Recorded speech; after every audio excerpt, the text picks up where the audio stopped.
എൻ്റെ പേര് അഞ്ജലി ഷാജി. ഞാൻ കണ്ണൂരിൽ നിന്ന് വരുന്നു. ഞാൻ റീസെൻറ്റ് സൗദി പ്രോമെട്രിക് വിന്നറാണ്. ഞാൻ 2 മാസത്തെ ഓൺലൈൻ ക്ലാസ്സും 2 ക്രാഷ് കോഴ്സും ആയിരുന്നു അറ്റൻഡ് ചെയ്തിട്ടുള്ളത്. ഞാൻ രണ്ടാമത്തെ ക്രാഷ് കഴിഞ്ഞ് 3 ഡേയ്സിനുള്ളിൽ ഞാൻ എക്സാം എഴുതിയിട്ടുണ്ടായിരുന്നു. എനിക്ക് ഇവിടെ ആൻ്റണീസ് അക്കാദമി പഠിച്ചുകൊണ്ടാണ് ഞാൻ വിൻ ചെയ്തത്. അതിന് എനിക്ക് ആൻ്റണി സാറിനോട് താങ്ക് യു സോ മച്ച്. പിന്നെ ശരിക്കും സാറിൻ്റെ ക്ലാസ് നല്ല എഫക്റ്റീവായിരുന്നു. തിയറി ക്ലാസ് ആണെങ്കിലും ഞാൻ മംഗലാപുരത്തായിരുന്നു പഠിച്ചിട്ടുണ്ടായിരുന്നത്. അപ്പോൾ എനിക്ക് തിയറി നോളേജ് അത്ര അറിയത്തില്ലായിരുന്നു, കുറവായിരുന്നു. ഇവിടെ വന്നതിന് ശേഷമാണ് നന്നായിട്ട് എനിക്ക് തിയറി എല്ലാം നന്നായിട്ട് മനസ്സിലായി, നന്നായിട്ട് പഠിച്ച് എനിക്ക് എക്സാമിന് നന്നായിട്ട് പ്രിപ്പയർ ചെയ്യാൻ പറ്റിയിട്ടുണ്ടായിരുന്നത്.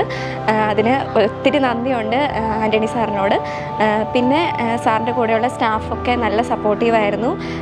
എന്ത് ഡൗട്ട് ഉണ്ടെങ്കിലും അവർ ക്ലിയർ ചെയ്ത് തരുമായിരുന്നു. എല്ലാവർക്കും താങ്ക് യു സോ മച്ച്.